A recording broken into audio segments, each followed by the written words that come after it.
विनंती करतो की आमचा हा मोर्चा याच्यापेक्षा उग्र होईल एवढंच या निमित्ताने सांगतो। आणि असं असताना हे सरकार फक्त धंदाधिकाचं सरकार आहे, शेतकरी विरोधी सरकार आहे। अंतिम रिपोर्ट आलेला आहे की 90% नुकसान झालेलं आहे। आपण लवकरात लवकर ह्याच्यावर नुकसान भरपाई किंबहुना चांगल्यातलं चांगलं पॅकेज हे जाहीर झालंच पाहिजे अशी भूमिका आम्ही सगळ्यांनी मंत्रिमंडळाच्या मध्ये घेतलेली आहे।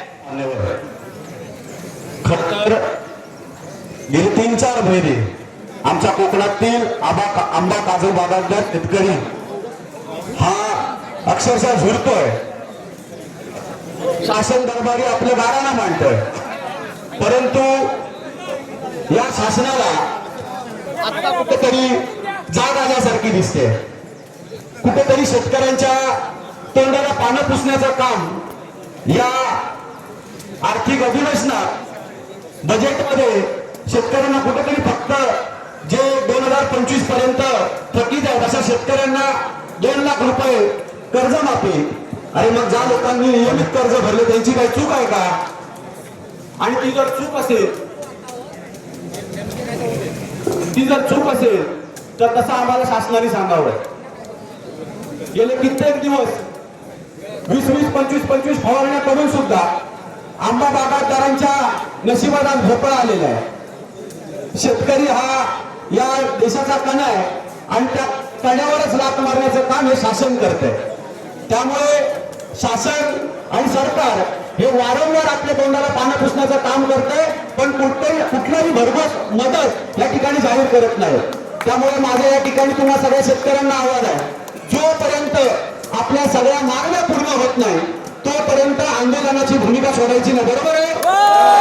भूमिका सांगावी आणि मग आम्ही आंदोलनाची भूमिका स्पष्ट करू एवढं सांगतो। धन्यवाद। राजू शेट्टींचा जय हो, राजू शेट्टींचा जय हो, राजू शेट्टींचा जय हो। सिंधुदुर्ग जिल्हा बागायतदार काजू बागायतदार शेतकऱ्यांच्या वतीने अनेक जिल्हा लोकसभेत बसले राजू शेट्टी साहेब या जिल्ह्याचे पालकमंत्री नितेश राणे आणि या सिंधुदुर्ग जिल्ह्यातून आलेले सगळे आंबा आणि काजू बागायतदार।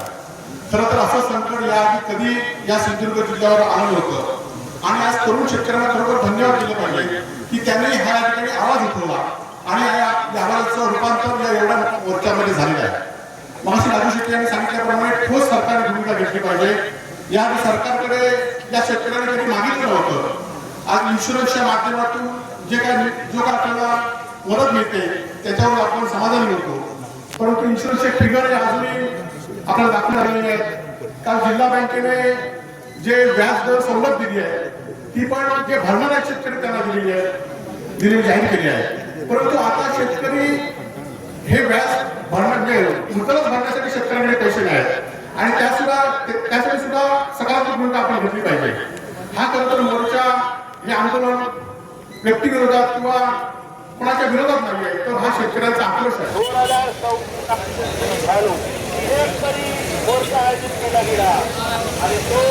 भूखंड हडप करण्यासाठी आंदोलन करत नाही, आम्ही कोणाची संपत्ती लाटण्यासाठी आंदोलन करत नाही, आम्ही कोणाचं घर कब्जात घेण्यासाठी आंदोलन करत नाही, कुणाचा कुठला डोंगर आमच्या ताब्यात असावा म्हणून आंदोलन करत नाही। शेतामध्ये राबणाऱ्या काजू उत्पादकाला आणि आंबा उत्पादकाला न्याय मिळवून द्यायचा आहे हे लक्षात ठेवा। आणि त्यामुळं ही जी एकजूट आहे ही एकजूट अशीच ठेवा। या आता बघितला तर 5 बोट आहेत, 5 दिशेला विखुरलेले आहेत की ज्यावेळी एकत्र येतात त्यावेळी त्याची वज्रमूठ तयार होते आणि ही वज्रमूठ एखाद्याच्या थोबाडावर हाणले तर 32च्या 32 दात पाडायची ताकद त्या वज्रमुठीमध्ये तयार होते। पण आपल्यामध्ये असणाऱ्या ताकदीचा जेव्हा बोटामध्ये अहंकार निर्माण होतो आणि त्या बोटांची एकजूट सुटते तेव्हा ती 5 दिशेला पुन्हा विखुरतात। एका बोटाला एक दात पाडायची थोडा हलवायची सुद्धा ताकद राहत नाही आणि म्हणून ही एकजूट महत्वाची आहे। ती कधी नव्हे ती कोकणामध्ये तयार झालेली आहे, ते जपून ठेवा। आणि आजचा दिवस तुम्ही निवडला तुमचं अभिनंदन। आज कुठला दिवस आहे माहिती आहे? 12 मार्च 2026, बरोबर 96 वर्षापूर्वी 12 मार्च 1930 साली मोहनदास करमचंद गांधी नावाच्या माणसानं, महात्मा गांधींनी या जुलमी इंग्रजांच्या कायद्याच्या विरोधामध्ये साबरमतीवरून दांडी यात्रा काढायचं ठरवलं होतं. त्यावेळी गांधीजींच्या बरोबर फक्त 78 लोक होते. तुम्ही मला वाटतं 7-8 हजार लोक आहात. 96 वर्षानंतर झालेला बदल आहे. आणि म्हणून त्यावेळेच्या इंग्रजांना जे गांधींनी सांगितलं तेच मी आत्ताच्या काळ्या इंग्रजांना सांगतो की या शेतकऱ्यांना सुरक्षात देऊ नका. त्याचे परिणाम काही चांगले होतील असं मला वाटत नाही. तेव्हा या शेतकऱ्यांचा प्रश्न सोडवलाच पाहिजे, सुटलाच पाहिजे. ही फक्त सुरुवात आहे. मोर्चा काढला, निवेदन दिला आणि शेतकरी गेले असं समजू नका. मिळणार आहे हे आज आपल्याला ठरवायचं आहे आणि मगच घराकडे जायचं आहे. तयारी आहे का तुमची?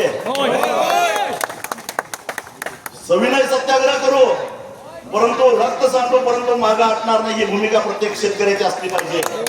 आता काय वाटलं माहिती राहिलं तुमचा? काय उद्ध्वस्त व्हायचं राहिलेलं आहे? तेव्हा अशा परिस्थितीमध्ये तुम्हाला तुमची भूमिका ठरवायची आहे. सरकारला मी एवढीच विनंती करणार आहे की मायबाप सरकारनं आम्हाला नाराज करू नये. मुख्यमंत्र्यांनी या अधिवेशनाच्या काळामध्ये आंब्याच्या काजूच्या परिस्थिती संदर्भात त्यांच्या नेतृत्वाखाली बैठक आयोजित करण्याचा शब्द आम्हाला कालच दिलेला आहे. त्या अनुसार माहिती मिळून आमची मंत्रालयामध्ये बैठक होणार आहे. आणि मग त्याच्यामध्ये कोणाकोणाला यायचं आहे ते आपण सगळ्या जणांनी नावं द्या.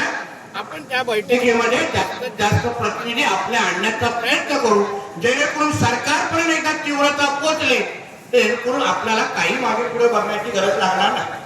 आता पुढचा टप्पा काय होणार?